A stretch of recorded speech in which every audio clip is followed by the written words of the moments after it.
میں آج کے لنڈن کے سارے ریٹس نکلوا رہا تھا انٹرنیشنل ٹریڈنگ کے. اس کے مطابق اگر ٹیکسز وغیرہ نہ ہوں, سمپلی آپ کاسٹ پرائس پہ امپورٹ کر لیں تو 153 روپے پر کے جی ہے جو آج چینی اویلیبل ہے. 130 سے ہم نے بیچی, اپنی پرائس لے گئے 170 190 پہ. آپ کہہ رہے ہیں کہ جی 500 ٹن امپورٹ کر لیں, اور اگر وہ آتی ہے تو اس ریٹ پہ پھر ٹی سی پی کو کیوں ڈال رہے ہیں؟ آپ سیدھا پھر کھول دیں امپورٹ اور کہہ دیں کوئی ڈیوٹی نہیں, کوئی ٹیکس نہیں, لوگوں کو سستی چینی مل جائے گی. 3 سے 4% بچتے ہیں ٹی سی پی کو ڈالنے میں حکومت کے لوگوں کو, اس کے علاوہ کوئی فائدہ نہیں ہے. میں تو سیریسلی, میں جب خود بھی وزیر تھا تو میں شہباز صاحب کو کہتا تھا کہ ویٹ بھی امپورٹ کرنا ہے آپ ٹی سی پی کے تھرو نہ کریں, پرائیویٹ سیکٹر کے تھرو کر لیں. ابھی بھی آپ چینی کا کہہ دیں کہ 1 lakh ton 2 lakh ton 10 lakh ton جتنی آپ کو چینی منگوانی ہے, اجازت دینی ہے, آپ اتنی دے دیں کہ اتنی بغیر ڈیوٹی کے آئے گی. 5 لاکھ ٹن کی 7 لاکھ ٹن کی جو بھی آپ کو دینی ہے. لیکن آپ کو ٹی سی پی میں اس میں مطلب what is the need for T C P? It's a private good that you can import ادھر ان شپس اور ان کنٹینرس. آپ 1000 چیزیں پاکستان میں امپورٹ ہوتی ہیں, 1000 ایک چیز ہو جائے گی. ٹی سی پی کی تو کوئی ضرورت ہی نہیں ہے. دوسرا مجھے یہ بتائیں, یہ تو کرپشن کھول رہے ہیں آپ نے اس پہ کافی کام کیا ہوا ہے. میں ہمیشہ سے اس پہ بہت پروگرامز کیے کہ ڈیٹا جس پہ ریلائی کرتی ہے حکومت ہر دفعہ جو مرضی کہے کہ جی ہمارے یہ ہے, ہم نے ٹریکنگ کیا, وہ کیا, یہ سارا جو شوگر مل ایسوسیشن نے دیا ہوتا ہے. اتنا سٹاک ہے, اتنا نہیں ہے, اتنا ایکسپیکٹڈ ہے, یہ کنزمپشن ہے. ایون ان کے کنزمپشن فگر کہ جی سال میں اتنی کنزیوم ہوتی ہے. جب ایکسپورٹ کرنی ہوتی ہے, اگر آپ پچھلے 20 سال کا ڈیٹا دیکھیں, جب ایکسپورٹ کی پرمیشن لینی ہوتی تو کنزمپشن اچانک پاکستان میں کم ہو جاتی. نہیں لوگ کم چینی کھا رہے ہیں, پھر وہ چلی جاتی ہے. پھر ہوتا ہے یا وہ فگر جھوٹا ہے, اوتھینٹیکیٹڈ فگرز بھی نہیں ہیں. جب آپ بھی فائنانس منسٹر تھے یا گورنمنٹ میں تھے, گورنمنٹ نے کبھی یہ فگرز اوتھینٹیکیٹ کیے؟ بیکاز گورنمنٹ کو تو یہ بھی نہیں پتا کہ ہر کمپنی کی اصل پروڈکشن کتنی ہے. سو وہ ایکچولی کیا ہے کہ کیونکہ چینی کے لائسنسز ملتے ہیں چینی کے مل لگانے کے, تو لوگ جھوٹ بولتے ہیں کہ ہماری پروڈکشن کتنی ہے, اور ان کی پروڈکشن زیادہ ہوتی ہے, وہ کم بتاتے ہیں تاکہ ان کو سیل ٹیکس بھی کم دینا پڑے. اب اس کا کچھ سدباب کر رہے ہیں وہ لوگ, ایف پی آر ٹریکنگ کر رہے ہیں. سو ایک تو یہ ایک مسئلہ ہوتا ہے. دوسرا یہ ہوتا ہے کہ then you have sugar commissioners, then you have the data coming from the sugar mills association. وہ ظاہر ہے کہ بائس ڈیٹا ہوتا ہے, لیکن آپ شوگر کمشنر سے اور جو علاقے کے کمشنرز ہیں ان سے آپ یہ کنفرم کروا سکتے ہیں کہ کتنی چینی ہے. ہر علاقے کے ڈی سی کو کہہ دیں کہ یار تم بھی کنفرم کر دو شوگر کمشنر. میری آج شوگر انڈسٹری کے ایک بندے سے بات ہو رہی تھی, اب اس لیے مجھے کنفرم میں کا ٹائم نہیں تھا. انہوں نے کہا جی ٹریکنگ کے لیے بھی ایک تو ہوتا ہے کہ جو آپ کا بیگ آتا ہے اس کے اندر ہی وہ ویو ہوا ہو پیٹرن اور سارا ہو.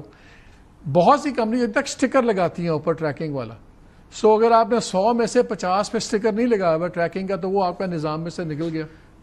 وہ اب یہ دیکھیں, یہ ہوتا ہے, پرانے بیگز واپس بکتے ہیں, بہت سارے کام ہوتے ہیں, لیکن اب یہ کہ یہ بہتر ہو رہا ہے. تو پرابلم از دس, دیکھیں you don't really need to be Einstein here to know this. آپ کے پاس جب بھی چینی ہوگی آپ ایکسپورٹ کریں گے, پرائز بڑھ جائے گی. ٹھیک ہے, آپ کو کوئی چیز معلوم کرنے کی ضرورت نہیں, آپ کو دیکھنے کی ضرورت ہی نہیں کہ پاکستان میں کتنی چینی ہے یا کتنی بن رہی ہے یا کتنی کنسمپشن ہے. آپ نے 130 روپے پہ پرائز کھول دی, آپ نے کہا کھول دو چلو 5 لاکھ ٹن یا 7 لاکھ ٹن. جب 1 لاکھ ٹن گئی اور یہاں چینی کی پرائز 130 سے بڑھ کے 150 ہو گئی تھی, آپ کو اس وقت پتہ چل گئی تھی کہ پرائز بڑھ رہی ہے یار, تیزی سے بڑھ رہی ہے, آپ اس وقت روک دیتے. آپ نے نہیں روکی, اس کا مطلب ہے کہ you new exactly what was happening. یہ ملوں والے کہتے ہیں کہ جی وہ تو جی ذخیرہ اندوزی کر رہے ہیں ڈیلر یا ریٹیلر, وہ ان پہ ڈال دیتے ہیں. کون ریٹیلر؟ نہیں, کسی کے پاس اتنے پیسے نہیں ہوتے کہ ذخیرہ اندازی کر سکے. مل والے جو ہیں وہ بھی, ان کو بھی بینک سے لون لینا ہوتا ہے. پاکستان میں ایوریج پہ 5.5 لاکھ ٹن مہینے کی امپورٹ ہوتی ہے, سوری کنزیوم ہوتی ہے. ٹھیک ہے, 5.5 لاکھ ٹن ہر سال. آپ کی 2.5% سے پاپولیشن بڑھتی ہے, آپ اس کو 2.5% سے ضرب دے دیں تو تھوڑی تھوڑی مطلب ہے کہ 75 ہو جائے گی وغیرہ وغیرہ, اس طرح بڑھتی رہے گی. یہ آپ کی کنزمپشن ہے, اس میں کوئی لمبا چوڑا حساب کرنے کی ضرورت نہیں. Don't even worry about what the mill is telling you. You can see by price movement کہ کیا ہو رہا ہے. جب آپ نے ایکسپورٹ کی اجازت دی اور آپ نے دے دی, اس میں کوئی بات نہیں. جب آپ نے دیکھا کہ 130 سے 150 سے 160 ہو گئی, وہاں آپ کو روک دینا چاہیے تھا, وہاں آپ نے نہ روک کے غلطی کی ہے.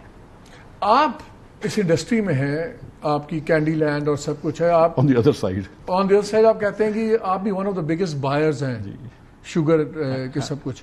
آپ ذرا میں بتائیں کہ انڈسٹریز اور ان کا کیا ہوتا ہے, how do you play together? دیکھیں ہمارا تو کوئی تعلق نہیں, ہم تو ان کے اس پہ ہیں, ادر سائڈ پہ ہیں نا, کہ جب یہ جو دیکھیں کہ جتنے کی چینی ملے گی ہم تو پرائس پے کر رہے ہیں. مڈل مین سے لیتے ہیں کہ آپ ڈائریکٹلی ملر سے لیتے ہیں کیونکہ وہ یہ کہتے ہیں جی مڈل مین کرتا ہے سارا. عموماً مڈل مین سے ہی لیتے ہیں, لیکن مڈل مین بروکریج کرتا ہے, وہ بروکریج کرتا ہے, وہ مطلب اپنا جو بھی 2-2.5 پیسے رکھتا ہے روپے کے اوپر یا 100 روپے کے اوپر وہ رکھتا ہے.